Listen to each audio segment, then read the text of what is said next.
Hello అండి, hi, welcome back to my channel. ఈరోజు recipe green chilli chicken fry. Green chilli chicken fry చాలా టేస్టీగా ఉంటుందండి.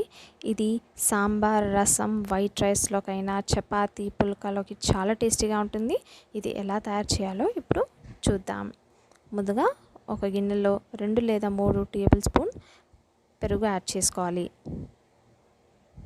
వేసుకొని ఇది బాగా మిక్స్ చేసుకోవాలి. మీ దగ్గర విస్కర్ ఉంటే విస్కర్తో మిక్స్ చేసుకోండి. ఇలా బాగా మిక్స్ చేసుకొని ఇందులో సరిపడా ఉప్పు వేసుకోండి. నేను ఇక్కడ 1/2 టీ స్పూన్ సాల్ట్ వేసుకుంటున్నాను, ఎందుకంటే మళ్ళీ ఫ్రైలో వేసుకుంటాం కాబట్టి. ఇలా బాగా మిక్స్ చేసేసుకోవాలి. ఆ తర్వాత ఇందులో తగినన్ని వాటర్ పోసుకోవాలి. ఇది ఒక బటర్ మిల్క్ లాగా రెడీ చేసుకోవాలండి. ఇలా బాగా మిక్స్ చేసుకోవాలి. ఆ తర్వాత ఇది వేరొక గిన్నెలోకి ట్రాన్స్ఫర్ చేసుకుందాం. ఆ తర్వాత ఇందులో మనము ముందుగా కడిగి పెట్టుకున్న చికెన్ ముక్కల్ని యాడ్ చేసేసుకోవాలి. ఇది ఒక రోజంతా, ఒక రాత్రంతా మనము నానబెట్టి పెట్టుకోవచ్చండి. చాలా టేస్టీగా వస్తుంది. ఇది నేను ఒక 1 అవర్ నానబెట్టుకున్నాను. సో ఇలా నానబెట్టుకొని మూత పెట్టి పక్కకు పెట్టుకుందాం. ఇప్పుడు ఒక మిక్సీ జార్ తీసుకొని అందులో 2 లేదా 3 పచ్చిమిరపకాయలు, కొత్తిమీర వేసుకొని కోర్స్గా గ్రైండ్ చేసుకోవాలి. ఆ తర్వాత ఉల్లిపాయ కూడా మనము దీన్ని కోర్స్గా గ్రైండ్ చేసుకొని పక్కకు పెట్టుకోవాలి. ఇప్పుడు ఇది 1 అవర్ అయిపోయిందండి. ఇది బాగా నానిపోయింది. ఇప్పుడు ఈ ముక్కల్ని ఒక గిన్నెలోకి వేసేసుకొని అందులో మనం కోర్స్గా గ్రైండ్ చేసుకున్న ఉల్లిపాయ వేసేసుకోవాలి. ఆ తర్వాత 1 టీ స్పూన్ ధనియాల పొడి, 1 టీ స్పూన్ కారం, 1/2 టీ స్పూన్ పసుపు, 1 టీ స్పూన్ గరం మసాలా, ఇవన్నీ వేసేసుకొని ఈ ముక్కలకి బాగా పట్టించాలి.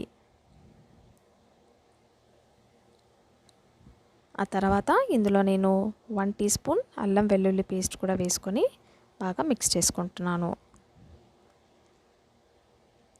ఇప్పుడు ఇది సైడ్కి పెట్టేసుకుందాం. ఆ తర్వాత వేరొక ప్యాన్లో తగినంత ఆయిల్ వేసుకొని నూనె బాగా కాగాక ఇందులో జీలకర్ర, నేను ఇక్కడ 1 టేబుల్ స్పూన్ జీలకర్ర వేసుకుంటున్నాను. ఆ తర్వాత 2 లేదా 3 పచ్చిమిరపకాయలు మధ్యకి ఇలా కట్ చేసేసుకొని వేసుకోవాలి. ఇక్కడ నేను 2 వేసుకుంటున్నాను.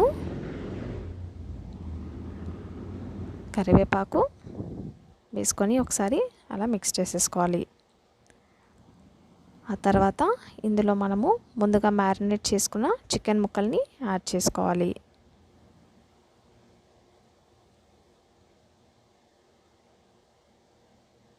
ఇది బాగా మిక్స్ చేసేసుకోండి. ఇది లో అండ్ మీడియం ఫ్లేమ్లో మాత్రమే మనము ఫ్రై చేసుకోవాలి. ఇలా మిక్స్ చేసుకున్న తర్వాత మనం ముందుగా కోర్స్గా గ్రైండ్ చేసుకున్నాం కదా పచ్చిమిర్చి, కొత్తిమీర పేస్ట్, అది యాడ్ చేసేసుకోవాలి. ఇలా యాడ్ చేసుకొని మరొకసారి ఇలా మిక్స్ చేసుకోండి. సో మనము మీడియం టు లో ఫ్లేమ్లో మాత్రమే దీన్ని ఫ్రై చేసుకోవాలండి. ఇలా బాగా ఫ్రై చేసుకోవాలి. సో మధ్య మధ్యలో మనము కలుపుతూ ఉండాలి, ఎందుకంటే అడిగి అంటుతుంది, మాడిపోకుండా చూసుకోవాలి. ఇప్పుడు నేను ఇందులో 1 టేబుల్ స్పూన్ సాల్ట్ యాడ్ చేసుకుంటున్నాను, ఎందుకంటే నేను ముందుగా బటర్ మిల్క్లో సాల్ట్ యాడ్ చేసుకున్నాను కదా, ఆల్రెడీ ముక్కలకి కొంచెం సాల్ట్ పట్టే ఉంటుంది కాబట్టి నేను ఇక్కడ 1 టేబుల్ స్పూన్ యాడ్ చేసుకున్నాను. చూసారు కదా, ఫైనల్గా కొత్తిమీరతో గార్నిష్ చేసుకొని మరొకసారి ఇలా మిక్స్ చేసేసుకోండి. ఎంతో టేస్టీగా ఉండే green chilli chicken fry ready అయిపోయిందండి. చాలా చాలా చాలా టేస్టీగా ఉంటుంది. ఒకసారి ట్రై చేయండి. మీకు కనుక నా వీడియో నచ్చినట్లయితే లైక్ చేయండి, షేర్ చేయండి అండ్ ప్లీజ్ సబ్స్క్రైబ్ చేయండి. బాయ్.